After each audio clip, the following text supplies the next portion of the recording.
This season, the NBA decided to incorporate a play-in tournament, and we'll talk about the details of what that tournament will entail in just a bit. But it's safe to say the tournament isn't exactly loved by everyone, and well, Luka Doncic came out and said this when asked about what he thinks of the play-in tournament. I quote, "I don't understand the idea of the play-in tournament. You play 72 games to get into the playoffs, then maybe you lose 2 in a row and you're out of the playoffs. I don't see the point of that." And then Mark Cuban went on to say something along the same lines. The worst part of this approach is that it doubles the stress of the compressed schedule. Rather than playing for a playoff spot and being able to rest players as the standings become clearer, teams have to approach every game as a playoff game to either get into or stay in the top 6, since the consequences, as Lucas said, are enormous, so players are playing more games and more minutes in fewer days. That's what those guys had to say when asked about the tournament and their thoughts, and it got me thinking a few things. Are they right? Is it fair? Is it unfair? Are they just saying this because they're the 7th seed and it affects the 7th seed more than anyone else? Well, that's a fact. We know they're saying it because they're the 7th seed, but that doesn't mean it's not unfair. And we'll talk about that. Just before I do that, if you could drop a like on the video and subscribe to the channel, that would be much appreciated. I make content like this close to every single day, and doing so, it's free. It would just be much appreciated. Now, let's just clarify what the play-in tournament is, because it is a little bit confusing and some people might not know.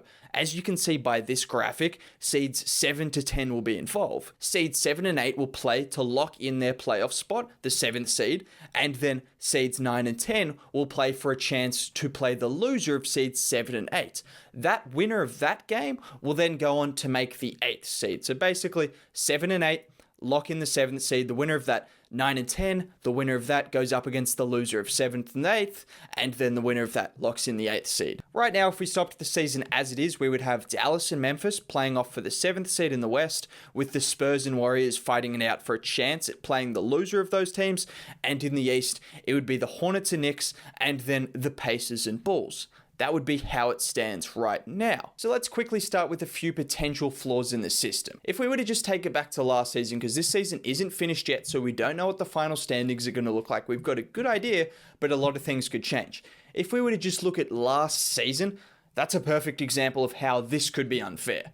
Look at what the Mavericks did last season, 43 and 32 for the 7th seed. Just for context, they were 1 game out of the 4th seed, and they were 8 wins ahead of the 8th seed. So it seems unfair that a team that was 8 wins ahead of the team below them has to then try and solidify their spot.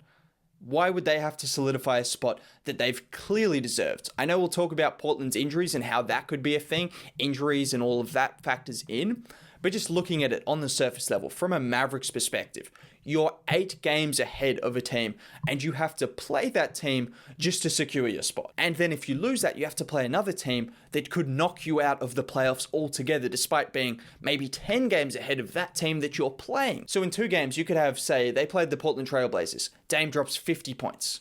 Then all of a sudden, you're playing for your survival. Then you play up against the Phoenix Suns, for example. Devin Booker drops 45 points. I mean, last season, if you look at the Mavericks in the bubble, they lost the last 2 games. I mean, it was different circumstances, but they happened to be against the Trailblazers and Suns as well, which is just quite funny. I mean, they didn't have it on the line, and they did rest some players in the final game, but it just goes to show anything can happen, and they could have been knocked out of the playoffs despite having a 43 and 32 record.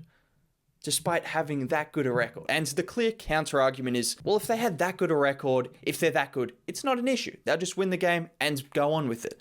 We know that's not entirely true, because we know that anything can happen. I mean, look at the Lakers. They lost the first game of their first 3 playoff series. So a playoff series compared to a play-in game is completely different.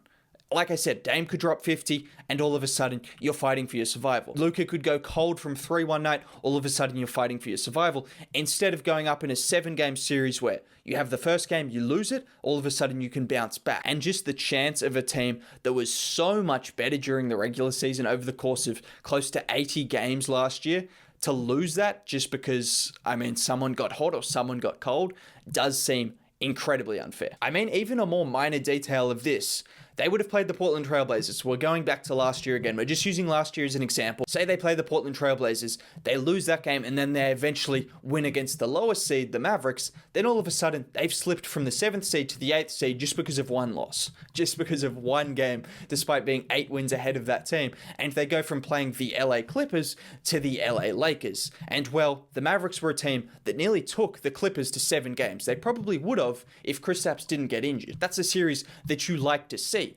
Instead, they go up against the Lakers and, well, they probably get blown out like every other team did last year. I tried to wait a while for my light to turn back on, but it doesn't seem like happening. But now looking at it from the perspective of the other teams, because we just looked at it from the perspective of the teams that have secured a playoff spot and how that could be unfair, particularly on a 7th seed. I didn't go into the specifics of an 8th seed, but we know how it could be unfair for a team like that as well. I mean, just look at the Eastern Conference right now, and you'd see a huge discrepancy between the 8th seed and, well, the 13th seed, who still have a chance at making it. And that kind of ties into what I'm about to say. The perspective of those other teams, the other fans, just as a spectator of no team, I don't care about any team that makes the playoffs right now, really. If you just look at it from our perspective, teams 10 through 13 in the Eastern Conference all have a chance at the play-in game. If it weren't for the play-in game, it would just be a 9-team race. Instead, you've added 4 teams into the mix. If you look at the Western Conference, there's 11 teams. And it would have been 13 if Sacramento didn't suck and Oklahoma City didn't decide to tank halfway through the season because they've got Cade Cunningham on their minds. It could have easily been 13 teams as well.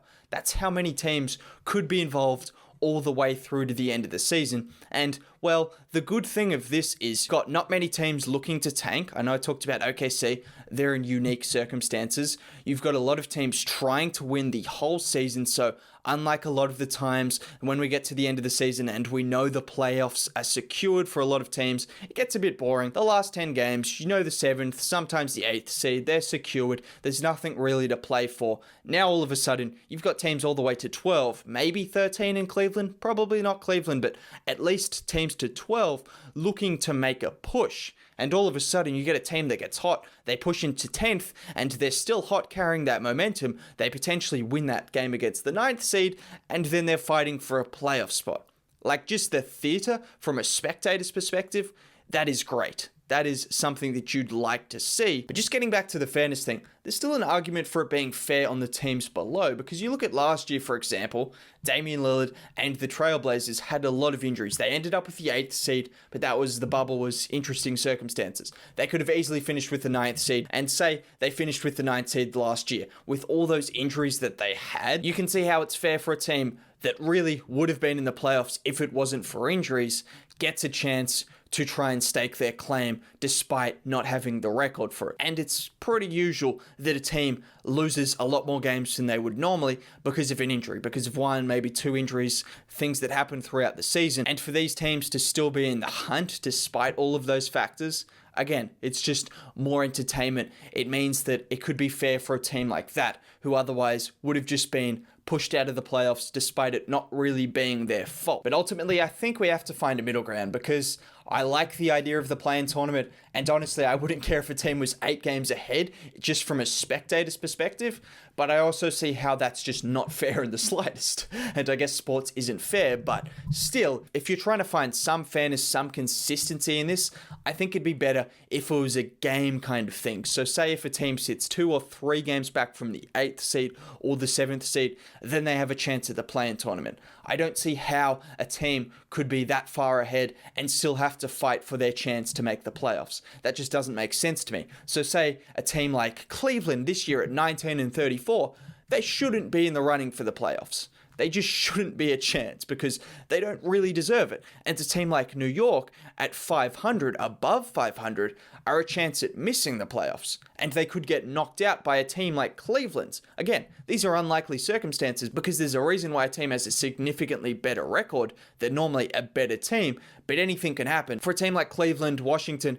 who have been inconsistent, I know they've dealt with some injuries, but ultimately they just haven't been good enough to be a playoff team this year, to somehow find a way to knock out a team like New York, who have been consistent all year through injuries as well, and they've managed to consistently rack up wins. doesn't really sit right.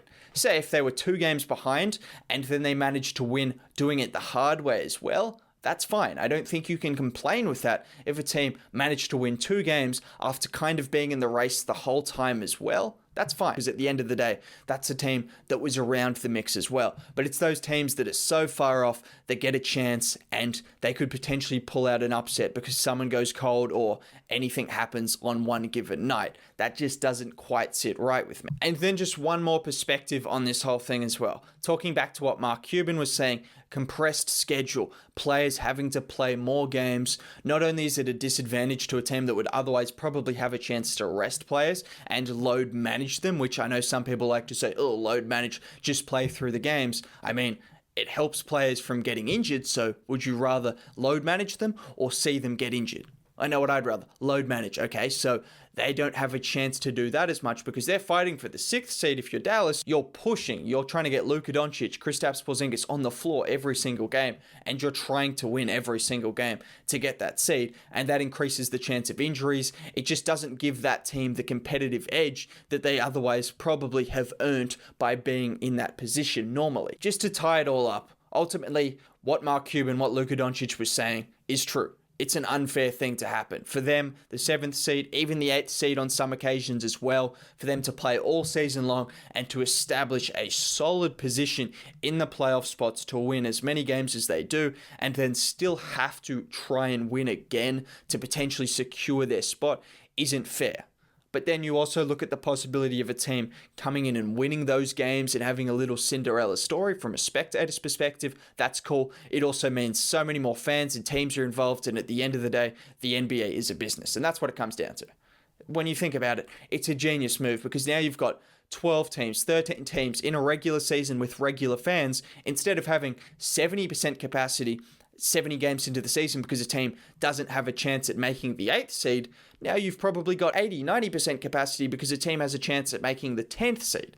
There's a huge difference. You've got more TV viewers. You've got more live viewers. It just makes too much sense for them to pass up on this opportunity. But I think we need to find some kind of ground where a team can't have the possibility of losing out as playoff spot despite being so many games ahead. So maybe keeping it to 3 or 4 games. And if you're 3 or 4 games below the 7th or 8th seed, however you want to work that, then you have a chance. You can't be like 10 games below and be the 10th seed and be like, oh, we've still got a chance. No, that doesn't really work in my book. Anyways, that's all I've got to say. If you did enjoy the video, a like would be greatly appreciated. Let me know what you think about this whole thing. Other than that, have a good day. I'll catch you next time. Bye.